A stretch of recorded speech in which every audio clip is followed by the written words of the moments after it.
Good morning my dear student.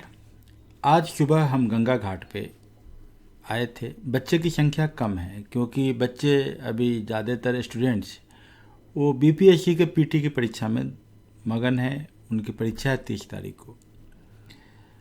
हम बात कर रहे हैं स्ट्रैटी का कि कैसे हम बीपीएससी या यूपीएससी को साध सकते हैं। दरअसल हमने ये बात किया था कि UPSC is the mother of all examination. UPSC सभी जनरल कॉम्पिटिटिव एग्जामिनेशन की मदर है। यूपीएससी में संक्षिप्त में अभी बात करूंगा, जो हमने बात किया था उसी को हम रिपीट कर रहे हैं क्योंकि कुछ बच्चे बोल रहे हैं कि चूँकि बच्चे कम हैं कि सर मैं अपने टाइम में वीडियो देखना पसंद करता हूं, तो मैं पूरी बातें तो नहीं कर सकता क्योंकि 2 घंटे का क्लास है। मैं इसको संक्षेप में बताने की कोशिश कर रहा हूँ कि मुख्य बिंदु क्या क्या हमने डिस्कस किया। हमने बताया कि स्ट्रैटेजी ये होती है कि हर पेपर जो है आपका उसके 2 पार्ट होते हैं, एक होता है डायनेमिक, एक होता है स्टैटिक। जो डायनेमिक है it is just flowing like river, ये हर दिन बदलता रहता है और हर दिन उसको हमको सब्जेक्ट से जोड़ना होता है। और इसका तरीका सबसे अच्छा है कि हम न्यूज़पेपर पढ़ें, और न्यूज़पेपर में संजोग की बात यह है कि अब द इंडियन एक्सप्रेस या द हिंदू, ये 2 न्यूज़पेपर ऐसे हैं जिसका फ़्लो जो है वो यूपीएससी के फ़्लो से मिलता है, क्योंकि इनके रीडर्स जो हैं ज़्यादातर वो हैं जो यूपीएससी देते रहते हैं। तो इसीलिए हम द हिंदू या द इंडियन एक्सप्रेस करते हैं। बाकी न्यूज़पेपर का रीडरशिप जो है वो अलग अलग होता है, इस कारण ये अंतर आ जाता है।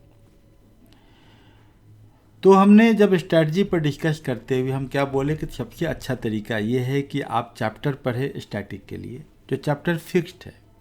ज़्यादातर चैप्टर एनसीईआरटी के हैं या कुछ ऐसी किताबें हैं जैसे राजीव अहीर का स्पेक्ट्रम जो है मॉडर्न के लिए हो, या पूनम दलाल दहिया की किताब हम बोलते हैं कि आप एंशिएंट मेडिवल के लिए पढ़ लीजिए, उतना से काम चल जाएगा। अगर बीपीएससी का है तो क्राउन की हम बात करते हैं। ये फिर हम अगर आते हैं कि पॉलिटी में तो भाई लक्ष्मीकांत की बात करते हैं, इकोनॉमी में आते हैं तो विवेक सिंह की बात करते हैं। उसका चैप्टर बाई चैप्टर को आपको लाइन बाय लाइन पढ़ना है, ये बहुत ज़रूरी है।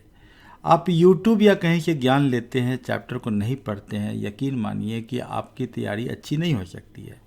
चैप्टर पढ़ने के बाद ज़रूरी है कि आपको अभ्यास करना और चैप्टर का हर टॉपिक से अपने आप को टेस्ट लेते हुए बढ़ना। उसका तरीका है कि आप जो है फिल इन द ब्लैंक्स में चीज़ों को समझे कि आपके पास कोई ऑप्शन नहीं है, फिर आप कैसे क्वेश्चंस में फिल इन द ब्लैंक्स करेंगे। हर लाइन स्टेटमेंट ट्रू या फॉल्स बन सकता है, ये भी आप ध्यान में रखना है।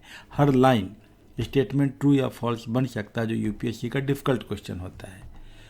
बेसिक कंसेप्ट तो आप बिल्कुल समझ में आ जाता है आपको, वहाँ तो कोई दिक्कत ही नहीं होती है। तो आप हर टॉपिक, चैप्टर का हर टॉपिक, कोई बैच नहीं होता है, आपको चैप्टर होता है और उसका टॉपिक होता है। जहाँ से पढ़ना शुरू कीजिए, आगे आप पढ़ते चले जाइए, कहीं कोई दिक्कत नहीं होती है। यूपीएससी इसी का गेम है।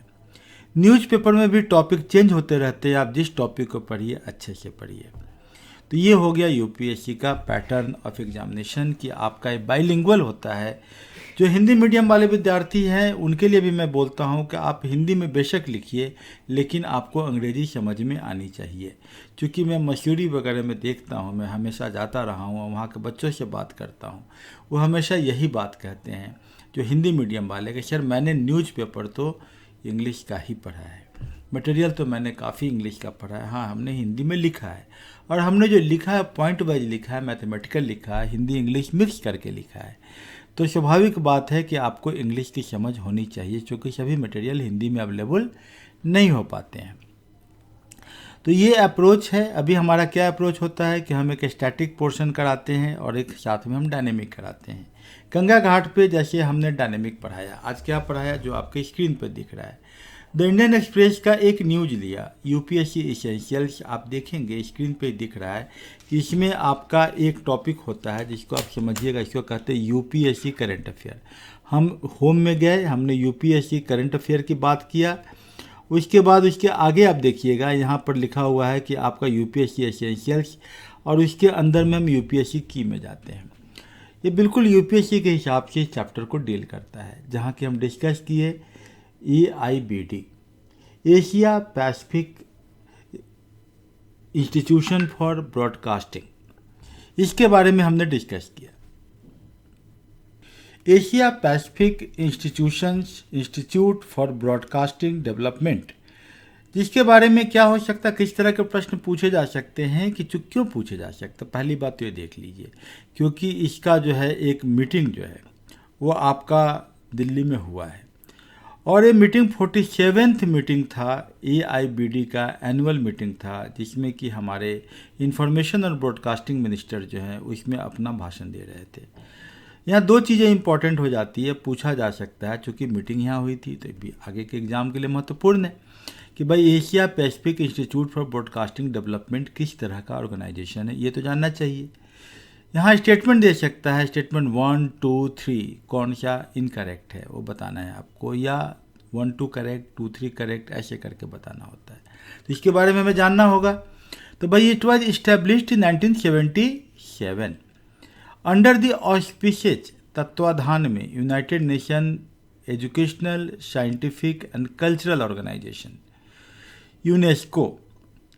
ये यूनिक एक रीजनल इंटर गवर्नमेंटल ऑर्गेनाइजेशन है। क्या वर्ड हम बोल रहे हैं, ऑस्पिसेज ऑफ यूनेस्को है, लेकिन ये ऑर्गेनाइजेशन किस तरह का है, ये इंटर गवर्नमेंटल ऑर्गेनाइजेशन है। इंटर गवर्नमेंटल ऑर्गेनाइजेशंस के कॉन्टेक्स्ट में आपको कभी पूछ सकता है कि हाँ ये स्टेटमेंट दिया है, मतलब कि ये सही स्टेटमेंट है, और ये सर्विस करता है डिफरेंट यूनाइटेड नेशंस के डिफरेंट कंट्रीज का, जिसका United Nations Economic and Social Commission for Asia and Pacific region, UNESCAP, UNESCAP, UNESCAP in the field of electronic media development. ये International Telecom Union, United Nation Development Programme और UNESCO, ये 3 organisations के तत्वाधान में चलता रहता है। इसके फुल मेंबरशिप की जो बात करें, अभी तक 26 फुल मेंबर है। आपको करना क्या होगा, आपको एक मैप बनाना पड़ेगा जिसमें एशिया पैसिफिक रीजन के सभी कंट्री और आइलैंड कंट्री को आपको डिनोट करना चाहिए। कौन से 26 फुल मेंबर कंट्रीज है, इसको आपको देखना पड़ेगा। इसका विजन क्या है, इसका विजन है कि आपका इलेक्ट्रॉनिक मीडिया जो है वो आपका एक न्यूट्रल अप्रोच रखे। ये आपका एक इम्पॉर्टेंट रोल प्ले कर सकता है for the benefit of the people. So इस AIBD में एक तो आपका इससे रिलेटेड डायरेक्ट क्वेश्चन पूछ सकता है, दूसरा आपका फ्रीडम ऑफ प्रेस के कॉन्टेक्स्ट में पूछ सकता है, तीसरा आपका क्वेश्चन जो है ये किस टॉपिक के डोमेन के अंतर्गत आएगा, ये आएगा इंस्टीट्यूशंस, ऑर्गेनाइजेशंस, इंटरनेशनल ऑर्गेनाइजेशंस और मीडिया, जो आपका टॉपिक है सिविल सर्विसेज का, ये आपका सिलेबस का पार्ट है। अब आ जाइए दूसरा टॉपिक पे भी इसको पूछा जा सकता है, जिसको हम कहते हैं एथिक्स में। एथिक्स जो UPSC का टॉपिक है उसमें बात करेगा code of ethics and media. जब कोड ऑफ एथिक्स की और मीडिया की बात करेंगे तो हम यहाँ पर बात करेंगे सोसाइटी फॉर प्रोफेशनल जर्नलिस्ट का नाम लिखना होगा।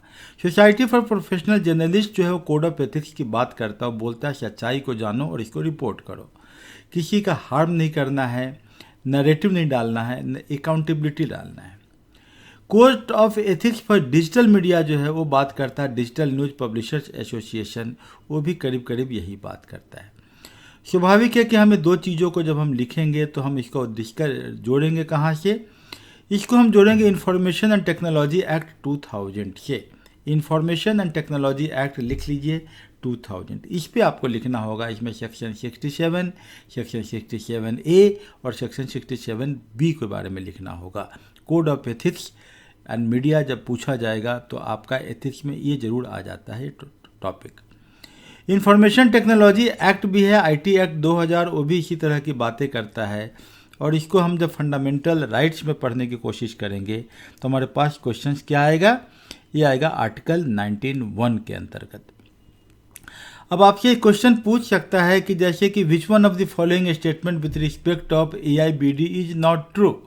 AIBD के कॉन्टेक्स्ट में क्या स्टेटमेंट ट्रू नहीं है, ये बात कर सकता है कि Asia Pacific institute for broadcasting development जो है वो यूनेस्को के ऑस्पिसेज में आया है, बिल्कुल सही है। ये यूनिक इंटर गवर्नमेंटल ऑर्गेनाइजेशन है जो कि हमारे 26 कंट्री को सर्व करता है, ये भी सही है। 47th AIBD का एनुअल मीटिंग जो है न्यू दिल्ली में हुआ, ये भी सही है। तो ये आपका जो है इस तरह के क्वेश्चंस आपके पास आ सकता है जिसको कि आपको तैयारी करनी पड़े। तो आप ये इस तरह के किस तरह क्वेश्चन आ सकते हैं कि कौन सा स्टेटमेंट सही है। तो आपसे अब हम 20 वर्ड्स में आंसर लिखवाएंगे। क्या लिखवाएंगे? Which are the founding organisations of AIBD, एक Malaysia Kuala Lumpur. Can you list any 5 points of code of ethics of digital media, इसके बारे में लिखवाएंगे। इसका सेक्रेटेरिएट कहाँ है? कोलालमपुर में है। स्वाभाविक है कि माय डियर स्टूडेंट्स, अब आपके सामने ये कंसेप्ट न्यूज़पेपर का क्लियर हो गया है, जिसका application PT examination, mains examination या इंटरव्यू में भी हो सकता है। यही अप्रोच है डायनेमिक स्टडी पढ़ने का, जिसका मैंने आपके सामने एक सैम्पल दिया, जो आज हम गंगा घाट में आपको पढ़ा रहे थे।